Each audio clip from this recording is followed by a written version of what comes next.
제가 앞에 서면 되게 떨리는데 조 목사님은 하나도 안 떨시니까 이렇게 하는 게 참 부럽습니다. 오늘 본문 말씀을 가지고 긍휼히 여기는 자는 복이 있나니 이런 제목으로 함께 말씀을 나누겠습니다. 뉴욕에는 3개의 공항이 있습니다. 첫 번째는 존 F 케네디 공항, 그리고 두 번째는 뉴요크 리버티 공항, 그리고 세 번째는 라과디아 공항, 이렇게 3공항이 있는데요. 존 F 케네디 공항이나 뉴요크 리버티 공항은 국제공항이라도 국제선을 가지고 있습니다. 근데 이 라과디아 공항은 국내선만 있는 아주 작은 공항입니다. 근데 이 라과디아 공항에는 아주 특이한 많은 점이 있다고 합니다. 뭐냐면 비행기를 타기 아주 수월한 그 위치에 법관 전용 주차장이 따로 마련되어 있다는 것입니다. 어떻게 장애인이나 또는 상원 의원보다도 이 법관을 위한 주차장이 따로 좋은 위치에 있게 되는 것일까? 그런 의문을 갖게 되는데요. 그렇게 된 데에는 아주 이와 관련된 아주 아름다운 일화가 있어서 여러분에게 소개시켜 드리려고 합니다. 때는 미국인들이 대공황으로 아주 고달프고 추운 겨울을 보내고 있었던 1930년대의 어느 날이었습니다. 뉴욕의 이 빈민가에 위치한 직결심판 법정에서 야간 재판이 열리고 있었습니다. 이제 순서를 따라서 어떤 할머니 한 사람이 재판관 앞으로 나와서 서게 되었습니다. 할머니는 딸의 가족과 같이 살고 있었는데요. 이 공황이 찾아오면서 사위가 실직을 하게 되고 집을 나가버리면서 딸이 병을 얻게 되었다고 합니다. 그래서 이 할머니는 병든 딸을 대신해서 2 손녀딸을 키워야만 했었습니다. 마침내 이 돈과 음식이 다 떨어지고 굶어야 되는 상태가 되었습니다. 하루 종일 굶주린 채 무작정 걷던 할머니는 이 제과점 그 간판을 보는 순간 자석에 끌리듯이 그 안으로 들어갔습니다. 그리고 주인 몰래 빵 한 덩어리를 훔쳐가지고 나오다가 그만 들켜버리고 말았습니다. 이 할머니는 현행범으로 그 자리에서 체포가 되었고 즉결 심판에 회부가 되었던 것입니다. 이 딱한 사정을 안 이 재판 담당 판사는 피해자인 빵 주인에게 묻습니다. 용서할 의향이 있으십니까? 그랬더니 빵 주인은 할머니가 불쌍하기는 하지만 매일 도둑들이 들어와서 빵을 훔쳐가니까 그것 때문에 절대로 용서할 수 없고 엄벌해달라고 요청을 하게 됩니다. 그래도 이 방청객들은 판사는 다를 줄 그렇게 생각을 하고 기대를 했었는데, 근데 이 판사조차도 할머니에게 벌금을 부과했는데 $10의 벌금형을 선고를 하게 됩니다. 할머니에게 $10가 있을 리가 없죠. 그리고 100년 전 이야기예요. 1930년대니까. $10가 작은 돈이 아니에요. 방청객들의 입에서는 이 불만 섞인 소리가 흘러나왔습니다. 그러자 그때 이 재판장이 말을 하기 시작합니다. 법에는 예외가 없습니다. 아무리 사정이 딱해도 죄를 지었으면 벌금을 내야 합니다. 그렇지만 할머니가 굶주리는 손녀들을 위해서 빵을 훔쳐야만 하는 이 비정한 도시, 여기에 함께 사는 우리들에게도 죄가 있습니다. 그것은 가난한 이웃을 돌보지 않은 죄입니다.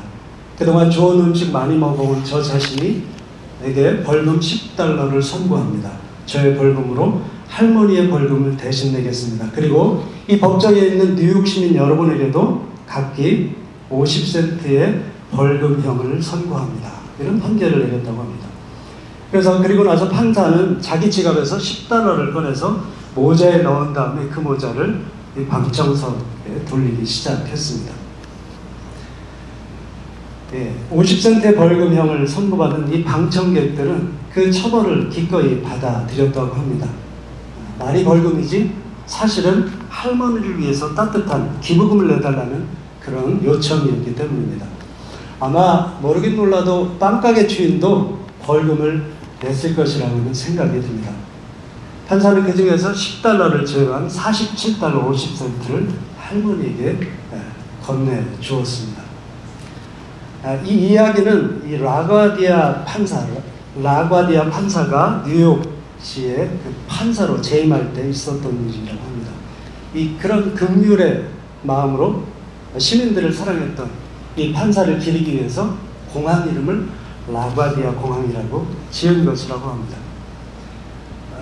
이 이야기를 잘 생각을 해보면 하나님이 우리 죄를 용서하신 것과 아주 흡사하다는 생각이 듭니다. 하나님은 우리 죄를 용서하셨지만 그냥 용서한 게 아니죠. 예수님을 이 땅에 보내셔서 십자가에 달리게 하시고 피를 흘리게 하심으로 우리 죄를 대가를 치르게 하시고 용서하셨다는 것입니다. 하나님이 우리에게 베푸신 그 용서에 대해서 사도 바울은 에베소서에서 이렇게 설명을 하고 있습니다. 에베소서 2장 1절부터 5절인데요. 제가 읽어드립니다. 그는 허물과 죄로 죽었던 너희를 살리셨도다. 그때 너희는 그 가운데서 행하여 이 세상 풍조를 따르고 공중의 권세 잡은 자를 따랐으니 곧 지금 불순종의 아들들 가운데 역사하는 영이라. 전에는 우리도 다 그 가운데서 우리 육체의 욕심을 따라 지내며 육체와 마음에 원하는 것을 하여 다른 이들과 같이 본질상 진노의 자녀이었더니 긍휼이 풍성하신 하나님이 우리를 사랑하신 그 큰 사랑을 인하여 허물로 죽은 우리를 그리스도와 함께 살리셨고 너희는 은혜로 구원을 받은 것이라. 긍휼이 풍성하신 하나님께서 그 풍성하신 긍휼로 예수 그리스도를 이 땅에 우리를 위해 보내주셨기 때문에 영원히 죽을 수밖에 없었던 우리가 죽음의 형벌을 면하고 생명을 얻게 된 것이라고 말씀을 하고 있습니다. 긍휼히 여기는 자는 복이 있나니 긍휼히 여김을 받을 것이며, 예수님의 이 말씀은 하나님의 크신 긍휼을 입어서 구원을 받았다면 마땅히 다른 사람을 긍휼히 여기면서 살아야 한다는 그런 의미의 말씀입니다. 예수님이 말씀하신 긍휼이 무엇을 뜻하는지 잘 설명해 주는 구약의 두 단어가 있습니다. 히브리어 단어인데요. 라함, 헤세드라는 단어입니다. 라함은 슬픔, 고통, 애통이라는 뜻을 가지고 있는데요. 상대방의 처지를 깊이 이해하고 그 사람의 입장에서 슬픔을 느낀다, 이런 의미가 있습니다. 그 사람의 감정에 공감한다, 이런 의미의 말입니다. 두 번째, 헤세드라는 말이 있는데요. 자비라는 뜻을 가진 말입니다. 이 말은 상대방의 그 감정에 공감을 할 뿐만 아니라 상대방의 처한 어려움을 극복하도록 그의 삶에 뛰어드는 것을 뜻합니다. 감정에 공감해 줄 뿐만 아니라 행동함으로써 실제적인 도움을 주는 데까지 나아가는 것. 그것이 헤세드라는 말이 뜻하는 그 말입니다. 구약에 나오는 이 라함과 헤세드는 둘 다 신약에서는 긍휼이라는 말로 번역을 할 수 있지만 라함보다는 헤세드가 폭넓은 의미의 말이라고 할 수가 있겠습니다. 이 두 단어를 통해서 우리가 알 수 있는 긍휼의 의미는 이론이나 감정에서 그치지 않고 구체적인 실천에까지 나아가는 것, 그것이 긍휼이라는 거죠. 이론이나 감정, 이론은 하나님의 말씀 우리가 잘 알죠. 어려움에 처한 사람들을 볼 때 하나님의 말씀이 떠오르기도 합니다. 근데 거기서 그치는 것이 아니라 또 남을 동정하는 데서 그치는 것이 아니라 행동, 도와주는 행동에까지 이르는 것, 그것이 긍휼이라는 것입니다. 우리가 잘 아는 말씀 중에서 마태복음 20장의 그 맨 끝에 보면 예수님께서 맹인 두 사람을 고쳐주는 장면이 나옵니다. 예수님께서 하루는 여리고라는 마을을 방문을 하셨습니다. 늘 그랬듯이 많은 사람들이 예수님 주변에 있었습니다. 예수님께서 일을 다 마치시고 이제 마을을 떠나려고 하실 때, 그때 길가에 있던 두 맹인이 그 소식을 듣게 되고 소리를 지르기 시작합니다. 다윗의 자손 예수님, 우리를 불쌍히 여겨 주십시오. 이 불쌍히 여겨 달라는 말은 긍휼히 여겨 달라는 말이죠. 주변에 있던 사람들이 근데 이 두 맹인을 가로막습니다. 성경에는 두 맹인을 꾸짖었다, 이렇게 말씀하고 있습니다. 나무랐다는 것입니다. 우리가 생각할 때 맹인은 불쌍하죠. 누구보다도 긍휼이 필요한 사람들이었지만 사람들은 긍휼을 베풀지 않았다는 것입니다. 오히려 무시하고 예수님께 나오지 못하도록 방해를 했습니다. 그러자 맹인들은 더 크게 소리를 질렀습니다. 다윗의 자손 예수님, 우리를 불쌍히 여겨주십시오. 예수님께서 가던 길을 멈추시고 그들을 향해서 말씀을 하십니다. 내가 너희에게 무엇 해주기를 바라느냐? 그러자 그들이 대답을 하죠. 주님, 우리 눈을 뜨게 해주십시오. 예수님께서 그 즉시 그들의 눈을 고쳐주셨습니다. 여기서 보여주신 예수님의 이 마음, 모습이 바로 긍휼이라는 것입니다.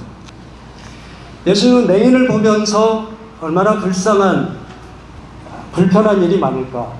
얼마나 인생이 고달플까? 인생이 얼마나 한탄스러울까? 아마 이런 동정의 마음을 가지셨을 것입니다. 그런데 예수님은 거기서 그치지 않으셨다는 거죠. 그 동정의 마음을 가졌을 뿐만 아니라 그들의 눈을 치료해주는 그 자리까지 나아가셨다는 것입니다. 어려움에 처한 사람들, 슬픔에 처한 사람들을 보고 우리가 동정하는 마음을 가질 수가 있어요. 그렇지만 이 긍휼은 거기서 그치는 것이 아니라 그들의 삶 속에 직접 뛰어드는 것까지 포함된다는 것입니다. 물론 한계는 있죠. 예수님처럼 그렇게 다른 사람의 아픔을 깊이 헤아릴 수 있거나 병을 고쳐준다는 그런 일은 할 수가 없습니다. 그렇지만 최선을 다해서 도울 때 하나님은 그것을 기뻐하신다는 것입니다. 거리에서 홈리스를 보고 불쌍하다는 어떤 사람들은 이렇게 생각을 하죠. 왜 저렇게 살까? 무시하면서 얘기를 할 수가 있습니다. 또 어떤 사람들은 불쌍하다. 참으로 불쌍하다. 근데 어떤 사람들은 불쌍하다고 생각을 하면서 지갑을 연다는 거죠. 그리고 한 끼 식사를 해결할 수 있도록 그들에게 돈을 건네준다는 것입니다. 오늘 본문에서 이야기하는 이 긍휼히 여긴다는 그 말씀은 세 번째 사람, 지갑을 열어서 그 홈리스들에게 돈을 나눠줄 수 있는 사람, 그 사람을 의미한다는 것입니다. 우리가 긍휼을 베풀면서 살아야 되는 이유가 있습니다. 그 이유는 우리가 하나님께 너무나 큰 긍휼을 받은 사람이기 때문이라는 것입니다. 잘 아는 이야기죠. 마태복음 18장에 보면 1만 달란트 빚진 자 이야기가 나옵니다. 어떤 임금이 결산을 할 때가 되어서 종들을 다 불러 모았죠. 1만 달란트 빚진 자 종의 차례가 되었습니다. 임금 앞에 섰습니다. 그런데 그 종은 그 빚을 갚을 능력이 전혀 없는 사람이었습니다. 주인이 이렇게 명령을 합니다. 그 몸과 아내와 자식들과 모든 소유를 다 팔아 갚게 하라. 노예가 되라는 말이죠. 그 종이 임금 앞에 납작 엎드려서 사정을 하면서 빌죠. 내게 참으소서 다 갚으리이다.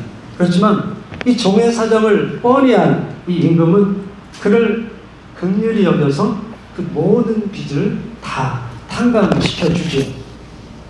그런데 그 후에 임금에게 이상한 소리가 들려왔습니다. 이 1만 달란트 탕감받은 종이 친구가 하나 있는데 자기에게 100데나리온을 빚졌다는 것입니다. 근데 못 갚는다는 이유로 감옥에 보냈다는 거예요. 이 100데나리온과 1만 달란트의 가치를 오늘날 화폐 가치로 한번 환산해 보겠습니다. 우리가 알고 있는 것처럼 데나리온은 장정의 하루 품삯에 해당합니다. 100데나리온이면 100 곱하기 100이죠. 100일 동안 일하는 것입니다. 그러면 오늘날로 따지면 10,000불이나 그 이상 조금 넘을 거예요. 근데 결국 작은 액수가 아닙니다. 그렇지만 1만 달란트에 비하면 아주 미미한 보잘것없는 금액입니다. 우선 1달란트가 얼마인가를 한번 생각해 보겠습니다. 1달란트는 6,000데나리온. 그러니까 1달란트는 장정한 사람이 6,000일을 일해서 번 돈이죠. 그래서 계산을 하면 1달란트 곱하기 6,000 하게 되면 1달란트는 60만 불에 해당합니다. 근데 이게 1달란트로 끝나는 게 아니죠. 곱하기 만을 해야 됩니다. 1만 달란트니까요. 그래서 계산하면 60억 불이 나옵니다. 한국 돈으로 따지면 8조 원에 해당하는 어마어마한 금액이죠. 임금이 긍휼히 여겨서 그 종을 긍휼히 여겨서 탕감한 금액이 8조 원에 해당하는 60억 불에 해당하는 금액이라는 거죠. 자신은 평생 갚아도 갚을 수 없는 이 긍휼을 입었는데 친구에게는 긍휼을 베풀지 않았다는 것입니다. 임금이 그 종을 불러다가 강하게 책망을 하죠. 악한 종아, 내가 빌기에 내가 내 빚을 전부 탕감하여 주었거늘 내가 너를 불쌍히 여김과 같이 너도 내 동료를 불쌍히 여기니 마땅치 아니하냐. 긍휼을 베푸는 것이 마땅하다는 것입니다. 결국 빚을 다 갚기 전에는 옥에서 나올 수 없는 그런 신세가 되고 말았습니다. 우리가 긍휼을 베풀면서 또 다른 사람을 긍휼히 여기면서 살아야 되는 이유는 우리가 하나님께 긍휼을 입었기 때문입니다. 여기서 1만 달란트는 우리가 하나님 앞에 용서받은 죄악의 크기 또 긍휼의 크기로 이해할 수가 있습니다. 우리가 이렇게 갚을 수 없는 엄청난 긍휼을 받았다면 긍휼을 베풀면서 사는 것은 당연하다는 것입니다. 우리가 탕자 비유를 잘 합니다. 둘째 아들이 유산을 가지고 떠났죠. 근데 머지않아 다 탕진하고 돌아왔습니다. 아버지 품으로 돌아왔을 때 아버지는 목을 안고 입 맞추고 잔치를 베풀어 주었죠. 그 아버지가 우리가 믿는 하나님, 우리가 예배하고 섬기는 하나님이라는 것입니다. 우리가 지금도 하나님의 그 풍성하신 긍휼 속에서 있기 때문에 오늘도 살아가고 있는 것입니다. 다른 사람을 긍휼히 여기는 것이 어쩌면 당연하다는 것입니다. 하나님은 오늘 본문에서 예수님의 말씀처럼 우리가 하나님의 성품을 이 긍휼이 풍성하신 하나님의 성품을 본받아서 긍휼을 베풀면서 살기를 원하십니다. 이 긍휼의 뜻을 좀 더 선명하게 알기 위해서 긍휼과 비슷한 은혜라는 말과 긍휼을 비교해서 한번 생각해 보겠습니다. 은혜는 우리가 잘 아실 거예요. 구원받을 자격이 전혀 없음에도 불구하고 구원을 베푸신 거죠. 하나님이 축복을 주신 거예요. 반면에 긍휼은 이런 의미가 있습니다. 우리가 죄로 인해서 벌을 받아야 함에도 불구하고 하나님께서 그 벌을 내리시지 않는다는 것입니다. 은혜는 구원받을 자격이 전혀 없음에도 불구하고 구원을 베풀어 주신 것, 축복을 주신 것이 그것에 비해서 이 긍휼은 우리가 우리 죄로 인해서 벌을 받아야 함에도 불구하고 그 벌을 내리지 않는 그 의미를 말합니다. 그래서 측면에서 보면 구원은 자격 없는 자에게 베푸시는 선물이라고 할 수가 있죠. 근데 긍휼의 측면에서 보면 이 구원은 마땅히 받아야 될 형벌을 하나님이 제거시켜 주신다는 그런 의미가 있습니다. 우리 삶에 이 의미를 적용해 보면 우리가 누군가에게 죄를 지은 사람이 있을 때 퍼니시 하고 싶죠. 근데 그 마음을 거두어 드리는 것이 긍휼이라는 거예요. 긍휼을 우리의 삶에서 베풀며 산다는 것은 나에게 해를 가한 상대방을 용서하는 것. 그것이 이 긍휼 속에 포함되어 있다는 것입니다. 아마 알고 계신 분도 계시겠는데 네덜란드의 그 코리텐 붐이라는 여사가 있었습니다. 이분이 1983년도에 작고하셨는데 이 코리텐 붐 여사는 2차 세계대전 때 나치 수용소에서 그야말로 말로 표현할 수 없는 핍박과 학대를 받았습니다. 그 부모님들이 유대인들의 탈출을 도왔다는 이유로 처형을 당했습니다. 그리고 이 어린 콜이 어리었었는데 언니를 의지하면서 살았었는데 이 수용소에서 간수의 모진 학대와 이 핍박에 못 이겨서 언니도 세상을 떠나고 말았습니다. 근데 전쟁이 다 끝났습니다. 하나님이 이 코리 여사에게 요구를 하십니다. 독일 마을을 돌아다니면서 사랑의 복음을 전해라. 그래서 이 코리텐 여사는 독일 여러 마을들을 이렇게 순회하면서 복음을 전하기 시작했습니다. 어느 한날 그날도 독일의 한 마을에서 복음을 전했는데요. 설교가 이제 끝나니까 서로 인사를 하기 위해서 줄을 서서 이제 기다리고 있었습니다. 인사를 한 사람 한 사람 나누다가 이 코리텐 분묘사가 한 사람과 눈을 마주치게 되는데 그 순간 얼어버리고 말았습니다.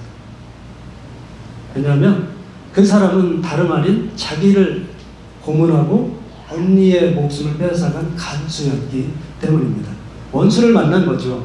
이 코리텐 분여사는 자서전에서 그때 그 순간을 이렇게 기록을 하고 있습니다. 그 순간 내 심장은 얼어붙는 것 같았다. 나는 하나님, 저 인간만은 용서할 수가 없습니다. 하며 하나님께 대들었다. 이 코리 여사를 향해서 자신의 인생에 결정적인 피해를 입힌 그 사람이 한 걸음 한 걸음 다가오기 시작합니다. 하나님 계속해서 이 코리 여사에게 이 마음속의 음성을 들려주시는 거죠. 코리야, 용서하거라. 하나님, 저 인간만은 절대 용서할 수 없어요. 용서하거라. 못해요. 이렇게 이제 내적인 싸움이 진행되는 동안에 그 원수 같은 사람이 바로 코앞에 와 있었습니다. 그 순간 이 코리 여사의 뇌리에 번개같이 스치는 생각이 하나 있었다고 합니다. 나는 하나님의 음성이죠. 나는 내가 저 사람을 용서할 수 있느냐 없느냐를 묻고 있는 것이 아니라 용서하겠느냐 안 하겠느냐를 묻고 있는 것이다. 용서하려는 내 명령에 순종을 할 것이냐 안 할 것이냐 그 질문을 하고 있는 것이다. 하나님이 이렇게 말씀을 하시는 것 같았습니다. 이 코리 여사는 자기 자서전에 이렇게 기록을 하고 있습니다. 나는 그때 그를 용서하고 싶은 마음이 조금도 없었지만 용서하는 것이 주님의 명령이라는 사실이 내 마음속에 깨달아지는 순간 이렇게 생각했다. 하나님, 명령이라면 할 수 없지요. 그러면 용서해야죠. 그러니까 용서하고 안 하고가 우리가 결정할 상황이 아니라 하나님이 주신 명령인데 순종하느냐 안 하냐를 결정해야 된다는 것이죠. 그 사실을 깨닫고 이 코리 여사가 순종을 하게 되었다는 것입니다. 그래서 나는 용서하려는 마음이나 감정 없이 다만 명령에 순종하기 위해서 그에게 손을 내밀었다.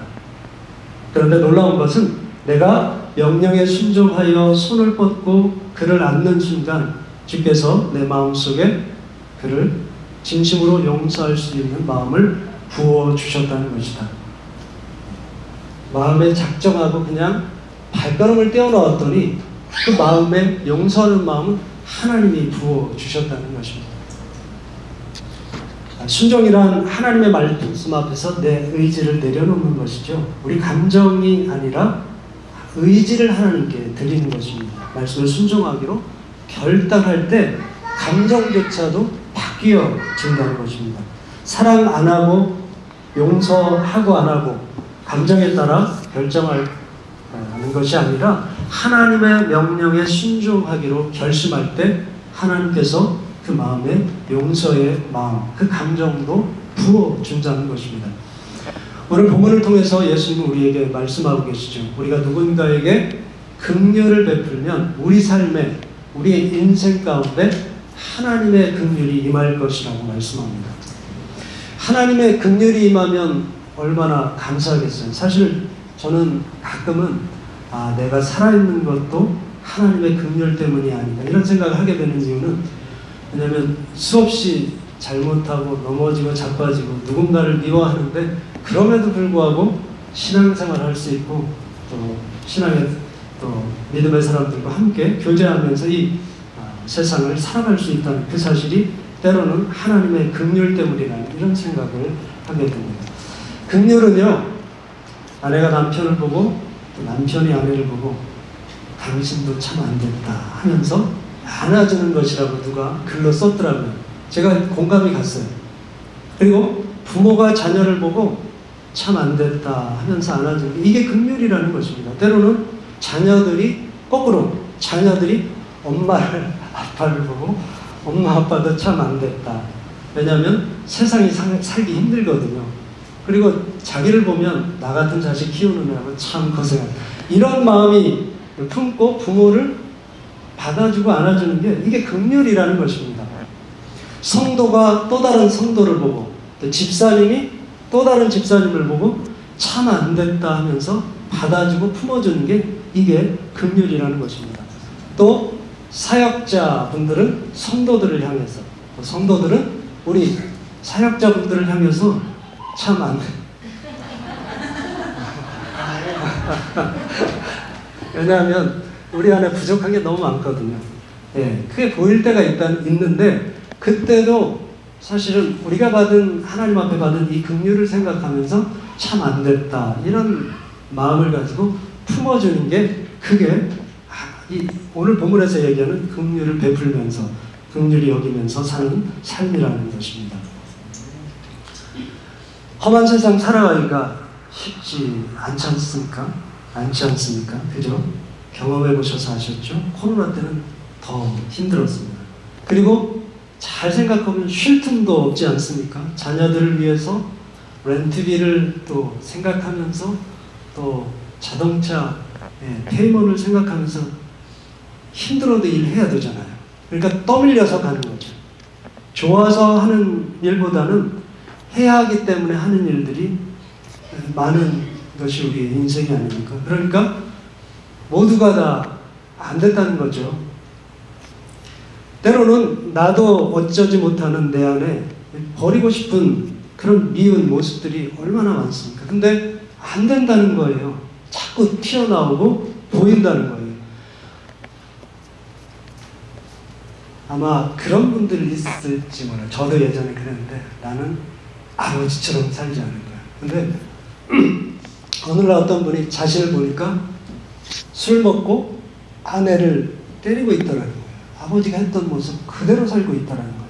이게 우리의 모습이죠. 고치고 싶은데 잘 안 되는 모습이 우리 안에도 아직도 여전히 예수를 믿는다지만 너무나 많다는 것입니다. 우리는 흔들리는 신앙을 모습을 볼 때가 있습니다. 그리고 말씀 속에서 또 목사님 말씀 선포되는 대로 살지 못하는 그것에 대한 부끄러움도 가지고 살아가죠. 이거는 우리 모두가 연약한 존재들이라는 것을 보여주는 증거라고 할 수 있습니다. 그래서 너도 나도 우리 모두는 긍휼이 다 필요한 사람이라는 거죠.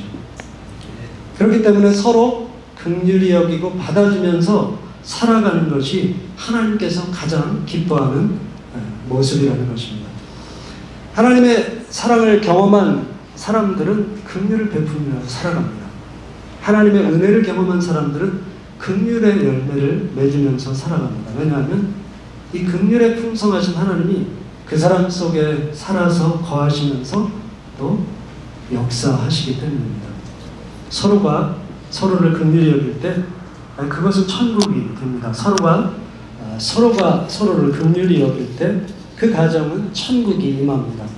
서로가 서로를 긍휼히 여길 때 그 교회에는 천국이 임하죠. 천국 같은 공동체가 됩니다. 우리가 사는 세상이 점점 사랑이 식어가죠. 너무 악한 일들이 많이 일어나고 미래가 걱정이 되고 때로는 불안해지기도 합니다. 그렇지만 우리 성도님들이 우리가 받은 긍휼을 삶에서 이렇게 베풀고 실천할 때 또 누군가의 허물과 잘못을 덮어주고 품어줄 때 우리가 사는 세상은 살맛 나는 세상이 되지 않을까 그런 생각을 해보게 됩니다. 우리 치노벨리 교회와 성도님들 다른 사람들을 긍휼히 여기는 그런 복된 교회와 인생들이 되시기를 그래서 하나님을 기쁘게 해드리는 그런 교회가 되기를 주님의 이름으로 축원드립니다. 기도하시겠습니다.